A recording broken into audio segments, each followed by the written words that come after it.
Hey everyone, Shintai here, and today I have with me two guests. I have my good friend Bobsamurai, how you doing? Hey everybody, what's going on? And I also have my friend Laura. How you doing? Hi! Today we're going to be talking about Fruits Baskets, which is a shoujo anime. I don't usually talk about shoujo. It's not really my thing for the most part, but I recently marathoned through this anime on Netflix. I had a blast. Thought it was a great anime.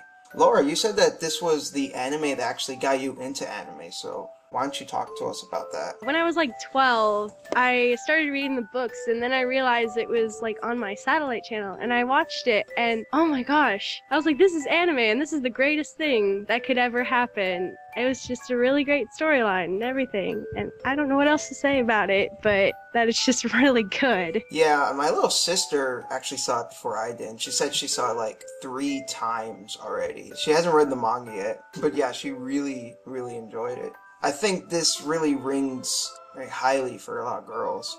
I think it's good for everybody. I think the misconception that people have is that it's for girls, but how many girls are actually in the series? That's true.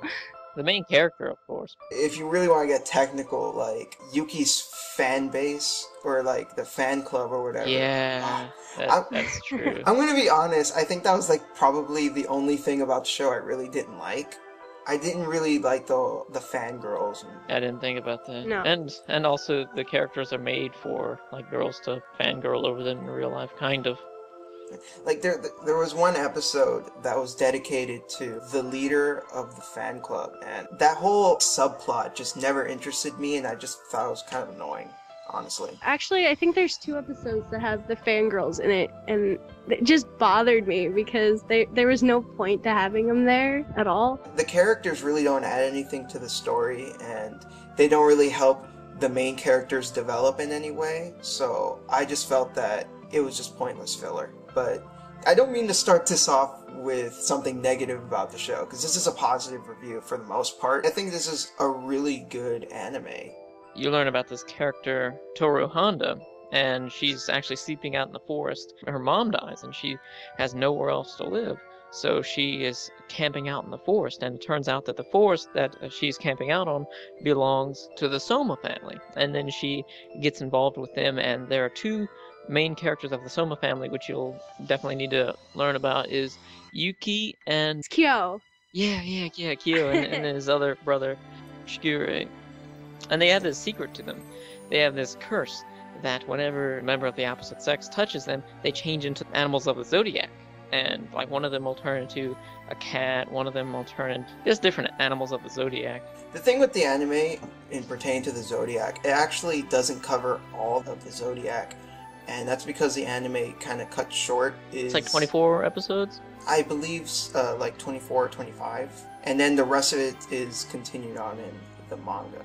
But this is specifically about the anime. One of the things I really liked were the characters were really likable. The story is pretty simple, but I thought this was very character driven. I really liked Toru. Toru's the main character, and she's like the epitome of selflessness. I've never seen a character as nice as this girl. She really goes out of her way to make other people happy, and she doesn't really think about herself or her own. She's like, oh, you're cold, have my skin. Pretty much. That's actually something I found interesting, because I think that's also one of the themes of the show is it's good to be nice, but you shouldn't be nice all the time. It works against her a lot of the time. She lets people walk all over her. And then also, like, when she's nice, she'll be nice to somebody, and she doesn't realize how much the people care for her, and she'll be so nice to the people that she is kind of missing out on things, and then they feel bad because she's missing out, and, you know, they're both stuck, you know, kind of in this position of, you know, I'm sorry. And it's really interesting to see some of those things. There was one episode specifically where I thought this really rang true, where she lived with the 2 protagonists, Kyo and Yuki. She lived with them for a while, but then her grandfather called her so she could move back. And she was there for a little while, and she was kind of miserable. She really didn't like being with her family because they're all a bunch of jerks. Apparently one of them liked playing detective or whatever and did some snooping about her. and found out that she had been living with Kyo and Yuki. They basically, started judging her and thinking she was like a skank or something. I thought this was awesome when you started accusing her of stuff. The grandpa just came in and smacked the shit out of her.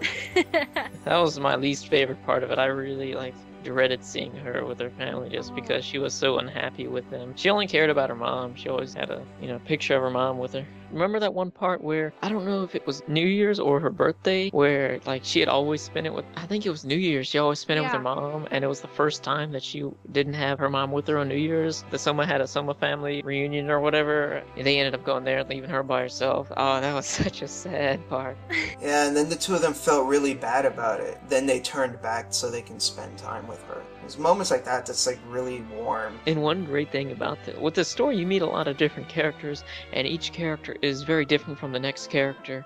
But one thing about them is that they all have this sad story to their history, and the character development within the story is very great because you actually deal with all the history of every single character you come across, and you learn all their stories, and you try to help them change or just be happy with life and everything. It's really great. I think it really starts to get emotional when you know this is going to be an emotional anime is the episode where she goes to the Soma estate for the first time because Hattori invites her there, and Momiji tells Toru about Kana, Hattori's old girlfriend, and they had this huge flashback about how they dated, and she found out about the Zodiac secret, but then Akito went and screwed things over. Kana blamed herself for everything, and so Hattori had to go and erase her memory, and it's just all emotional, and then you're like, oh no, this is going to be a sad anime. For the most part, I felt that the anime was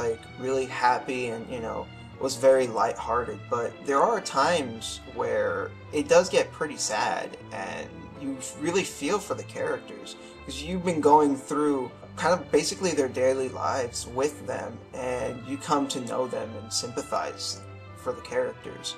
There's a lot of ups and downs in it. I would say that there's pretty much half and half. There's a really, really sad moment, but then there's a really, really happy moment, and everything's just breaking down, and everybody's just, bad stuff happening to everybody, but then it all works out in the end, and they all find a way, around whatever is bothering them, and, they always fix it, and you're left feeling happy again. Well, what do you guys think about the whole Emoji story? See, that also kind of goes back to how the series can be sad. Obviously, don't want to say exactly what happened. It shows that these characters have really deep backstories. I'm still staying true to how I feel about what I said before, that the story itself is simple. It's pretty straightforward. It's just that the characters drive the story. The story is simple because they're just changing the animals, but the characters that they put into the story really, set the story into motion. The whole turning into animals thing, that to me just feels like a literary tool. It could have been something else. Yeah, they could have just been the characters. You could have just stuck the character, in a story without any backstory or anything. You don't need any mechanics of the story like that.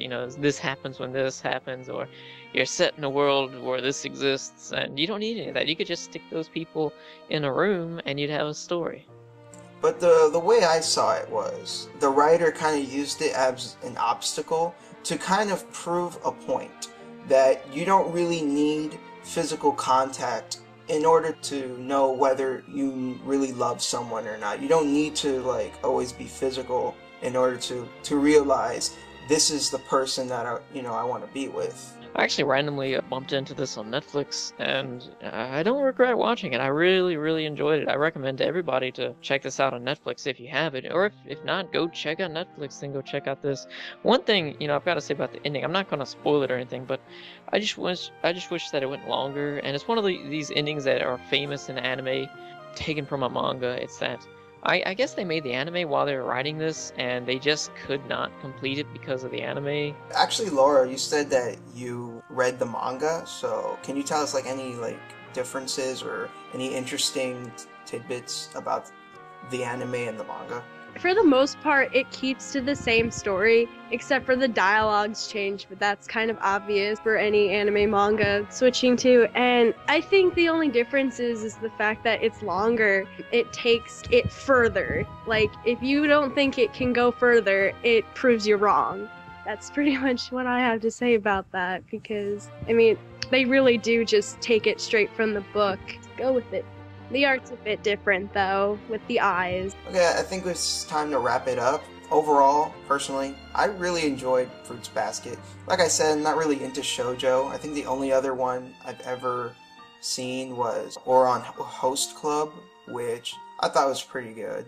Fruit Baskets really took me by surprise. I just kind of checked it out on a whim, and I ended up really enjoying it. It's not gonna blow you away. It's not this like incredible anime with this really deep, complex story, but it is a very nice one.